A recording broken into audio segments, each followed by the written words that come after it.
माया के दर्पण में अपने को बिंबित कर घने काले बालों को उलझाती सुलझाती मंत्री सी मंत्रमुग्ध रानी रूपमती ने तोते से पूछा, हीरा मन, तू तो बड़ा चंट है। धरती आकाश जेल अजेल सब घूमा फिरा है, कई इलेक्शन भी लड़ा चुका है। तू ही बता, क्या दुनिया में कोई मुझसे भी ज्यादा सुंदर है? तोता था ज्ञानी। उसने सोचा, रानी तो रानी है, ऊपर से दूध दूध नीचे से पानी है, इसने तो पूछ लिया, इसका तो कौतुक है, मैं क्या जवाब भरूं, मेरी परेशानी है।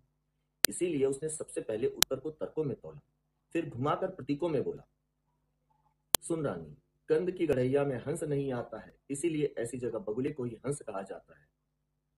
उत्तर सुन रानी को सूंघ गया सांप, जैसे सामने से टपक पड़ा हो प्रेमी का बाप। उसने कहा, सुन तोते, बगुला तो प्रजा है, राजा है हंस, कहाँ राजा रामचंद्र, कहाँ राजा कंस।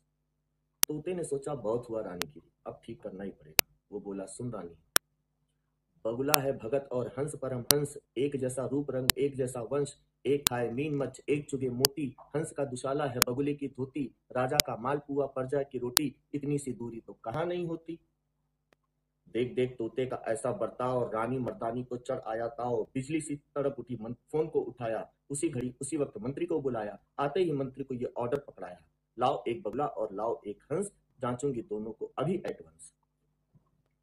मंत्री ने भी अपना कर्तव्य दिखलाने के लिए धरती पर हुणस के मारी एक लात। सरकारी खर्चे से बना फर्श कोमल था, कच्चा था, क्यों कर सा पाता ये निर्मम आघात। दरक गया, टूट गया, अंडे सा फूट गया, निकल पड़े उसमें से हंस और बक, आते ही होने लगी उनमें चकचक। हंस बोला, सुन बगुले, मैं हूं सन्यासी, मुझसे कंपीट करते शर्म नहीं आती। बगुला बोला, तनी रुक बेटा हंस, मेरा जग जाहिर है भक्तों का वंश, जो मुझसे टकराता है सत्ता बाहर जाता है। इतने पे रानी ने दोनों को कहा कि सुनो रे, तुम दोनों इसी वक्त उड़ो और पूरब को जाओ, राम नाम जपते हुए संगम नहाओ। संगम नहा के जो वापस पहले आएगा वही बाजी जीतेगा, स्वर्ण पदक पाएगा। लेकिन मेरी एक शर्त है, उसको ध्यान में रखना। लेकिन मेरी एक शर्त है जिसको ध्यान में रखना, कि प्यास लगने पे गंगा जल छोड़ बूंद न चखना, भूख लगे तो खा लेना तुलसी का दल, प्यास लगे पी लेना गंगा का जल। दोनों तय करने लगे कि हवाई मार्ग से जाएं या जल मार्ग से जाएं, मीटर गेज से जाएं या ब्रॉड गेज से जाएं, क्योंकि रेल में भीड़ इतनी कि खंबा घुसे तो कपच्ची बन जाए और हाथी घुसे तो चींटी बन जाए, किसी का पॉकेट किसी के हाथ, किसी की बीवी किसी के साथ। भीड़ में हंस महाराज को जगह मिली टॉयलेट के अंदर। बेचारे आध्यात्मिक प्राणी थे, एक पैर पे खड़े खड़े राम नाम की माला को रखते रहे और परमात्मा की लीला को चटते रहे। उधर बगुले ने अपने पंखों को खादी के कुर्ते सा फैलाया और वीआईपी डब्बे में जाकर टीटी को बुलाया। कहा, सुन बेटा, कर सेवा तो खा मेवा। अपने जेब से 100 का नोट निकाला और टीटी के अंटी में डाला।